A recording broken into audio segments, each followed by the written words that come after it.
Pai eterno, obrigado, Senhor, pela Tua presença na nossa vida e porque um dia chamaste e tocaste o nosso coração para Ti, Senhor, e nos dás as verdades para serem compreendidas nos nossos dias, para podermos também estar mais perto da verdade, conhecer essa verdade e aceitar Jesus como nosso Salvador pessoal. Abençoa esta reunião, eu te peço e te agradeço, em nome de Jesus. Amém. Olá, prezado irmão, prezado amigo, bem-vindos a esta reunião espiritual, bem-vindo a este momento de encontro com a verdade. Por isso, hoje iremos falar sobre o povo remanescente. E vamos usar um texto de Daniel, capítulo 8, verso 14, que diz: "E ele me disse, até 2300 tardes e manhãs, e o santuário será purificado." A Igreja Adventista do Sétimo Dia tem uma origem, uma identidade, desafios e uma missão. Logo após o desapontamento de 22 de outubro de 1844, um grupo de pessoas procurou estudar melhor a Bíblia e encontrar uma explicação para o que tinha acontecido. Foi Hiram Edson quem acabou por descobrir que a pregação de Guilherme Miller estava correta, com exceção da sua compreensão de que o santuário a ser purificado seria na terra. Um estudo mais abrangente da Bíblia levou estas pessoas a concluir que a profecia de Daniel 8,14 apontava para a purificação do santuário celestial e não para a volta de Cristo a esta terra. Posteriormente, verdades como a do sábado foram sendo apresentadas. Em 1860, numa Assembleia Geral em Battle Creek, Michigan, Estados Unidos, foi adotado o nome de Adventistas do Sétimo Dia. Este nome traduzia e traduz a esperança do regresso de Jesus Cristo e mostra que observamos o sábado como o dia de repouso semanal em conformidade com as Escrituras. Foi assim que tudo começou. Contudo, a história do povo remanescente de Deus remonta ao período do Antigo Testamento. Na Bíblia, o tema do remanescente foi sempre, desde o princípio, incorporado na história da salvação e gradualmente começou a ser empregue para expressar também as expectativas futuras da fé em Deus. O tema recebeu grande ênfase escatológica pela primeira vez no livro do profeta Amós. Amós, capítulo 5, verso 15. "Aborrecei o mal e amai o bem. Estabelecei o juízo na porta. Talvez o Senhor, o Deus dos exércitos, tenha piedade do resto de José." Amós, capítulo 5, verso 15. Mas também o profeta Isaías solidificou esta forma de utilização. Em Isaías, capítulo 37, verso 31, diz o seguinte: "Aqueles da casa de Judá que escaparam e ficaram como remanescente tornarão a lançar raízes e a dar frutos." O Antigo Testamento descreve 3 tipos de remanescente. O primeiro, histórico, que sobrevive a uma catástrofe. O segundo, fiel, depositário das promessas da eleição divina. E o terceiro, escatológico, composto pelos futuros crentes que preservavam até ao fim e serão vitoriosos. Para Jesus Cristo, os verdadeiros descendentes de Abraão definiam-se não pelo sangue de Abraão, mas pela fé de Abraão. Nos seus ensinos percebe-se nitidamente a ideia de um remanescente de todo o mundo. João, capítulo 10, verso 16. O Senhor Jesus disse: "Ainda tenho outras ovelhas que não são deste aprisco. Também me convém agregar estas, e elas ouvirão a minha voz e haverá um rebanho e um pastor." João 10, 16.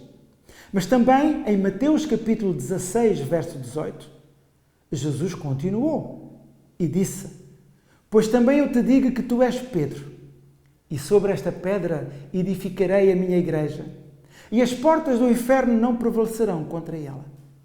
E iria substituir a nação que o rejeitou. A interpretação de Pedro, pouco depois do Pentecostes, na organização da Igreja Apostólica, cumpre a promessa bíblica do remanescente. O povo da nova aliança deixa de ser caracterizado pelas obrigações raciais e nacionais, para passar a ser definido exclusivamente pela fé em Cristo. Foi a esse povo que Pedro chamou de Israel espiritual. 1 de Pedro, capítulo 2, verso 9. Mas vós sois a geração eleita, o sacerdócio real, a nação santa, o povo adquirido, para que anuncieis as virtudes daquele que vos chamou das trevas para a sua maravilhosa luz. 1 de Pedro, capítulo 2, verso 9. O apóstolo Paulo chamou às igrejas da Galácia o seguinte, Gálatas, capítulo 6, verso 16. E a todos quantos andarem conforme esta regra, paz e misericórdia sobre eles e sobre o Israel de Deus. Gálatas, capítulo 6, verso 16. Para ele, os crentes gentios pertencem ao Israel espiritual. E pela fé em Cristo, os gentios são legitimamente incorporados na oliveira, o povo da aliança de Deus, e passam a fazer parte da raiz de Abraão. Também o profeta Joel predisse que a era vindoura será caracterizada pelo derramamento do Espírito Santo sobre todas as pessoas. Joel, capítulo 2, verso 28 ao verso 32. E há de ser que depois derramarei o meu Espírito sobre toda a carne, e os vossos filhos e as vossas filhas profetizarão, e os vossos velhos terão sonhos, e os vossos jovens terão visões. E também sobre os servos e sobre as servas, naqueles dias derramarei o meu Espírito. E mostrarei prodígios no céu e na terra, sangue e fogo e colunas de fumaça. O sol se converterá em trevas e a lua em sangue, antes que venha o grande e terrível dia do Senhor. E há de ser que todo aquele que invocar o nome do Senhor será salvo. Porque no monte Sião e em Jerusalém haverá livramento, assim como o Senhor tem dito, e nos restantes que o Senhor chamar. Joel capítulo 2, do verso 28 ao verso 32. O verdadeiro povo remanescente é descrito como aqueles que invocam o nome do Senhor. Tanto Pedro como o apóstolo Paulo citam Joel 2,32 e aplicam o seu cumprimento ao início da igreja cristã. No entanto, Joel 2 não exclui o cumprimento escatológico específico no encerramento da era da igreja. As visões simbólicas do profeta Daniel não foram plenamente compreendidas pelo profeta. Na verdade, só seriam compreendidas quando chegasse o tempo do fim. Somente em meados do século XIX é que a importância das profecias de Daniel e Apocalipse se tornaram plenamente evidentes, porque a consciência cristã e a investigação que se dedicaram à descoberta do significado de Daniel 8 e da mensagem de Apocalipse 14. Foi justamente nessa época que surgiu o movimento adventista. No livro de Apocalipse, o verdadeiro povo remanescente é caracterizado da seguinte forma. Apocalipse capítulo 12, verso 17. E o dragão irou-se contra a mulher e foi fazer guerra ao resto da sua semente, os que guardam os mandamentos de Deus e têm o testemunho de Jesus Cristo. Apocalipse 12, 17. O remanescente é apresentado como uma dupla característica. Obedece aos mandamentos de Deus e é fiel testemunha de Jesus. Por isso, concluímos que Deus tem um povo na terra. Este povo teve a sua origem nos tempos do Antigo Testamento. Tem a sua identidade confirmada no Novo Testamento e foi ratificada pelos pioneiros da Igreja. E permanece até hoje. Não em forma de uma nação étnica, mas em forma de uma nação espiritual.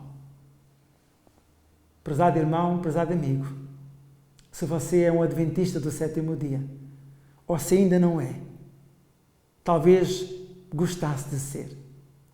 E nós acreditamos que o povo de Deus adventista do sétimo dia é um povo remanescente, que é o povo de Deus. E por isso, sendo o povo remanescente, nós devemos sempre viver como um membro desse remanescente.